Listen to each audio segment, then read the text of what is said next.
जब आंखों में अरमान लिया मंजिल को अपना मान लिया तो मुश्किल क्या और आसान क्या, बस ठान लिया तो ठान लिया।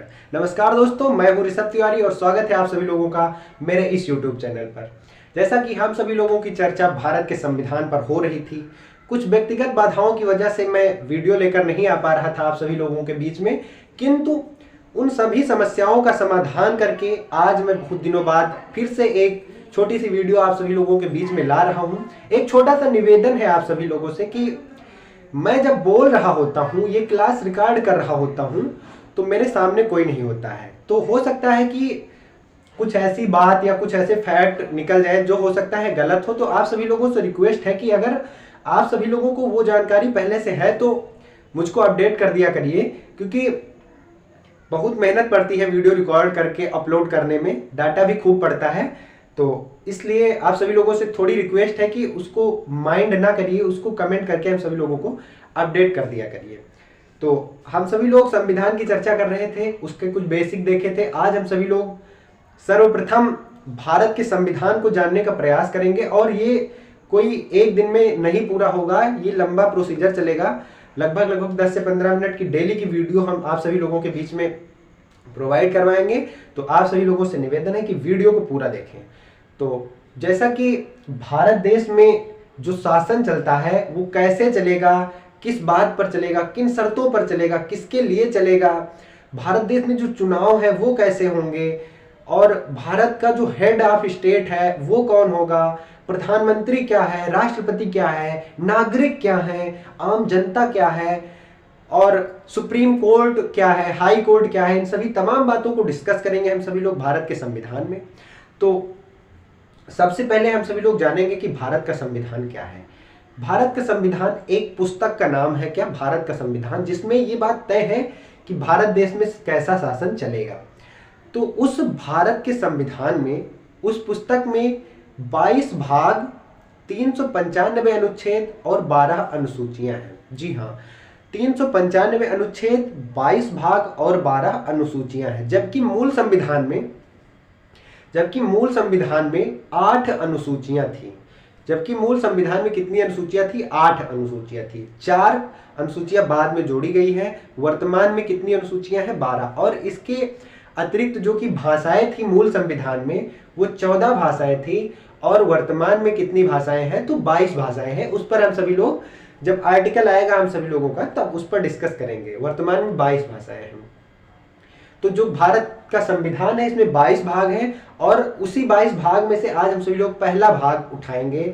और उसमें जो टॉपिक लिखे गए हैं भाग में, उसको आर्टिकल बोलते हैं। और इस तरह आर्टिकल कितने हैं? तो 395 प्लस, तो 395 से ज्यादा अनुच्छेद हम सभी लोगों के संविधान में है। तो पहला भाग जो कि है हम सभी लोगों का, वो आर्टिकल 1 से 4 तक है। उसमें जो टॉपिक लिखे गए हैं आर्टिकल 1 to 4। भाग का नाम है संघ और राज्य क्षेत्र। यहां पर 2 शब्दों की चर्चा हुई है, आप सभी लोग ध्यान दीजिएगा इन शब्दों पे, संघ और राज्य क्षेत्र। इसमें आर्टिकल कितने लिखे गए हैं? 4 आर्टिकल। आर्टिकल 1 से लेकर के आर्टिकल 4 भाग 1 है। और इस भाग में क्या चर्चा हुई है कि संघ और राज्य क्षेत्र। तो संघ की चर्चा हुई है, तो संघ को जानेंगे हम सभी लोग। भारतीय संविधान के इस पहले भाग के पहले आर्टिकल में, आर्टिकल 1 में लिखा हुआ है कि India is the union of India, union of states. Bharat अर्थात इंडिया, यहां पर 2 शब्दों का प्रयोग हुआ है देश के लिए।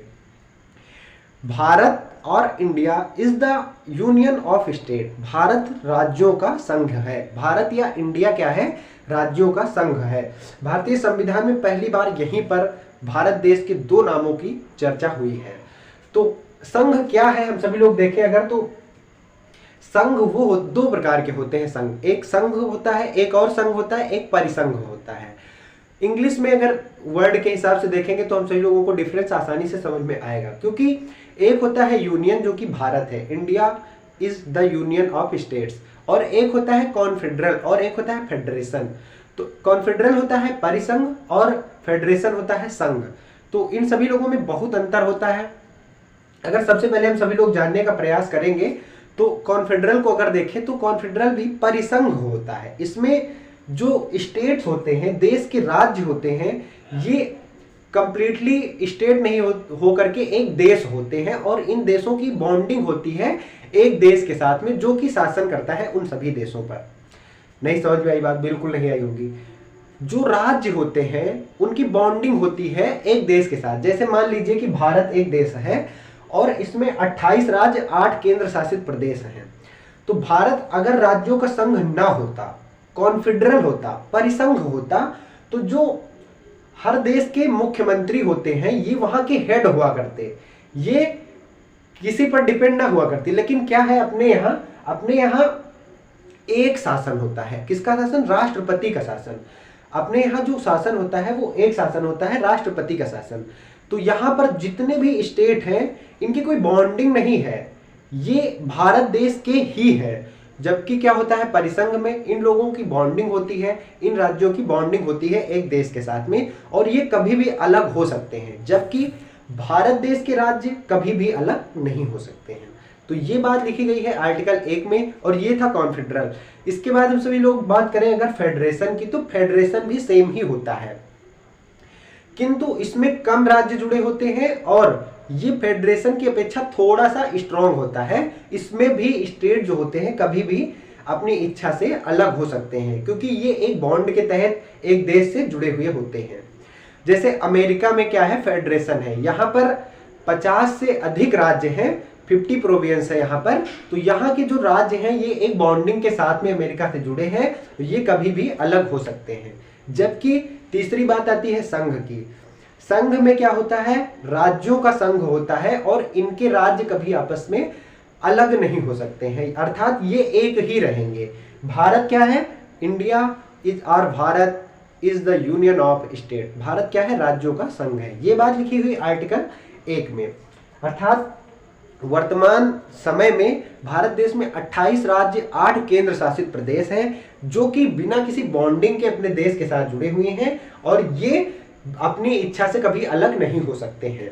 ये बात लिखी हुई है आर्टिकल 1 में। उम्मीद करते हैं आप सभी लोग समझे होंगे। और इसके बाद जो आता है दूसरा आर्टिकल, दूसरे आर्टिकल में ये बात की गई है कि भारत देश के बाहर का कोई टुकड़ा या विदेशी राज्य यदि भारत देश में अपनी इच्छा से मिलना चाहे तो संसद उसको अपने आप में अपने राज्यों में मिला सकती है। भारत अर्थात जो 28 राज्य हैं और 8 केंद्र शासित प्रदेश है, इसके अलावा जैसे चाइना अगर भारत में मिलना चाहता है या पाकिस्तान अगर भारत में मिलना चाहता है तो इसको भारत देश की संसद के तहत संविधान संशोधन करके इन देशों को, इन राज्यों को भारत में मिला लिया जाएगा। लेकिन ये फिर देश नहीं रह जाएंगे, ये क्या होंगे, ये भारत देश के एक राज्य के तहत आएंगे और इन देशों को किस में ब्रेक कर दिया जाएगा, राज्यों में ब्रेक कर दिया जाएगा। तो चाहे चाइना आ जाए चाहे पाकिस्तान आ जाए, कोई दिक्कत हमको नहीं है। तो ये था। इसके लिए अगर हम सभी लोग देखें इतिहास में थोड़ा सा, तो जब भारत का संविधान बना था तो सिक्किम कुछ नहीं था, किंतु सिक्किम भारत में मिलना चाहता था, किंतु वहां के जो राजा थे, जो वहां के लोग थे, वो कंप्लीटली एग्री नहीं कर रहे थे। तो उन्होंने, भारत सरकार ने उनको मौका दिया था ये बात जानने के लिए कि आप सभी लोग कुछ दिनों तक अपना कुछ शासन हमको दे दीजिए, जैसे विदेश मंत्रालय, डिफेंस, इन सब चीजों को बॉन्डिंग के तहत ले लिया था। और उसके लिए भारत में एक संविधान संशोधन किया गया था, 35वां संविधान संशोधन सन 1974 में, जिसके तहत आर्टिकल 2A जोड़ा गया था, जिसमें सिक्किम को भारत का सह राज्य का दर्जा दिया गया था, नॉट कंप्लीट स्टेट, उसको एक केवल सह राज्य का दर्जा दिया गया था। किसको, सिक्किम को। कौन सा संविधान संशोधन करके, 35वां संविधान संशोधन 1974 करके सिक्किम को आर्टिकल 2A के तहत उसको एक सह राज्य का दर्जा दिया गया था। तो इसके बाद वहां के लोगों को भारत का शासन अच्छा लग रहा था, जिस कारण उन्होंने स्वेच्छा से, अपनी इच्छा से भारत में शामिल होने की इच्छा जताई और भारतीय संसद ने 36वां संविधान संशोधन करके 1975 ईस्वी में आर्टिकल 2A को समाप्त करके सिक्किम को सह राज्य का दर्जा हटा करके उसको एक पूर्ण राज्य, भारत का पूर्ण राज्य का दर्जा दिया गया। कब दिया गया, 36वां संविधान संशोधन 1976 करके। इन दो जगहों पर बहुत कंफ्यूजन होती है, आप सभी लोग थोड़ा माइंड कीजिएगा। 35वां संविधान संशोधन कब होता है, 1974 में, जिसके तहत सिक्किम को सह राज्य का दर्जा दिया जाता है। इसके बाद 36वां संविधान संशोधन किया जाता है, कब किया जाता है, 1975 में। 36वां 75 में। इसके तहत सह राज्य का दर्जा समाप्त करके सिक्किम को एक पूर्ण राज्य का दर्जा दे दिया जाता है। तो ये थी बात। और इसके बाद जो कि हमारा आर्टिकल 3 आता है, आर्टिकल 1 हो गया, आर्टिकल 2 हो गया, अब आते हैं आर्टिकल 3 पर। अनुच्छेद 3 ये कहता है कि यदि भारत के अंदर किसी राज्य को तोड़ना है, उसके नाम में परिवर्तन करना है या उसकी सीमा में परिवर्तन करना है, तो वहां पर आर्टिकल 3 के तहत भारतीय संसद उन राज्यों का नाम व सीमा परिवर्तित कर सकती है। और इनमें जो संशोधन किया जाएगा वो कोई संविधान संशोधन नहीं होगा। ये बात आर्टिकल 3 में कही गई है। तो अब आर्टिकल 3 के तहत हम सभी लोगों के अगर देखें तो देश में जो मेरा देश है, इस देश में पहले जो ये कई प्रदेश, पहली बात तो ऐसे शासन चल ही नहीं रहा था, अभी हम उस पर डिस्कस करेंगे थोड़ी देर में। लेकिन पहले ये देखते हैं कि जैसे ये उत्तर प्रदेश था, यूनाइटेड प्रोविंस पहले इसका नाम था यूपी का। 24 जनवरी सन 1950 ईस्वी को इसका नाम चेंज होता है और उत्तर प्रदेश की स्थापना होती है। कब होती है? 24 जनवरी सन 1950 ईस्वी को। लेकिन सन 2000 ईस्वी में कई राज्यों को ब्रेक किया जाता है। हम अभी फजल अली आयोग और जेवीपी समिति, कई समितियों के बारे में आप सभी लोगों से आगे डिस्कस करेंगे, किंतु अभी केवल इतना ही जानेंगे कि आर्टिकल 3 जो है, इसके तहत भारत देश के कई राज्यों की नाम व सीमा में परिवर्तन किया गया था। जैसे उत्तराखंड हो गया, कहां से अलग हुआ था? यूपी से। उस समय उसका नाम क्या था? उत्तरांचल था। बाद में हुआ क्या? उत्तराखंड। उसके बाद झारखंड हो गया। ये राज्य अलग हुए थे। कहां से अलग हुए थे? तो झारखंड कहां से अलग हुआ था? बिहार से अलग हुआ था।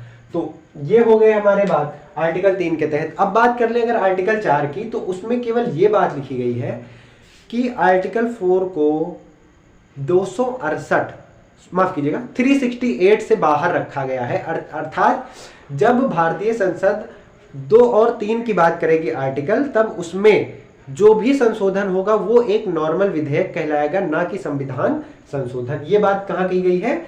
आर्टिकल 368 में। तो ये इतनी बातें हो गई हमारी। कितनी? भाग 1 का क्या नाम है? संघ और राज्य क्षेत्र, यूनियन एंड इट्स टेरिटरी। इसके बाद में इसमें कितने आर्टिकल हैं? 4। उन चारों आर्टिकल को हम सभी लोगों ने डिस्कस किया। आर्टिकल 1 में क्या लिखा हुआ है? भारत अर्थात इंडिया राज्यों का क्या होगा? यूनियन होगा। यूनियन को हम सभी लोगों ने अच्छे से डिस्कस किया। आर्टिकल 2 को डिस्कस किया, इसके तहत 2A जोड़ा गया था, सिक्किम को संविधान संशोधन करके। आर्टिकल 3 में उत्तराखंड और झारखंड जैसे स्टेट का बाउंड्री चेंज हुई थी, इनका नाम दूसरा रखा गया था सन 2000 में। आर्टिकल 4 हम सभी लोगों ने पढ़ लिया। तो ये था। और हम सभी लोग अब नेक्स्ट वीडियो के माध्यम से डिस्कस करेंगे कि जो राज्य के आयोग, भाषा के आधार पर राज्य संबंधी आयोग जो भी है, उसको हम आप सभी लोगों से नेक्स्ट वीडियो के माध्यम से डिस्कस करेंगे। तब तक के लिए स्वस्थ रहिए, मस्त रहिए। जय हिंद, जय भारत।